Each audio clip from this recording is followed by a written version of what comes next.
So ఇప్పుడు ఒక స్టోరీని రిజెక్ట్ చేయడానికో లేకపోతే సెలెక్ట్ చేయడానికి చాలా రీజన్స్ ఉంటాయి. ఈ మూవీని సెలెక్ట్ చేయడానికి, స్టోరీని సెలెక్ట్ చేయడానికి ఒక 2 రీజన్స్ చెప్పండి. అంటే 2 రీజన్సే అయితే వెరీ క్లియర్ అండి. డైరెక్టర్ గారు అండ్ ప్రొడక్షన్ ఎస్విసి ప్రొడక్షన్స్ అనగానే that 2 reasons are enough.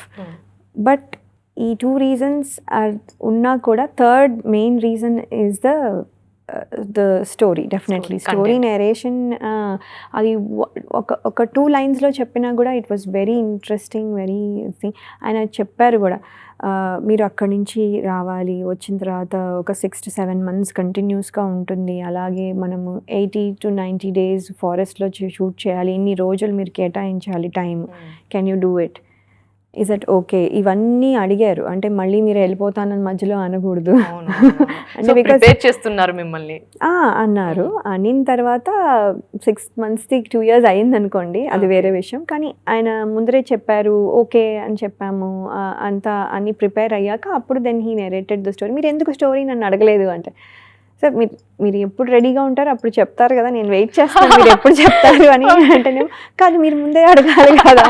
So is like okay అడగచ్చు అనమాట. అంటే నాకు అడిగితే ఆయన రెడీగా ఉన్నారా లేదా ఏంటి అని ఒక డౌట్ ఉండింది. సో మళ్ళీ ఇప్పుడు ఏంటి అప్పుడే అడిగేస్తున్నారు మీరు అని అంటారో ఏంటో, ఐ డోంట్ నో.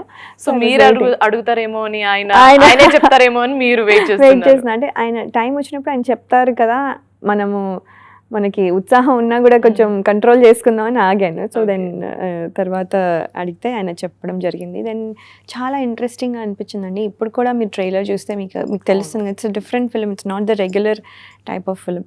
సో అది తీయడము కష్టమే, చేయడము కష్టమే, and also presentation and everything is so different అది.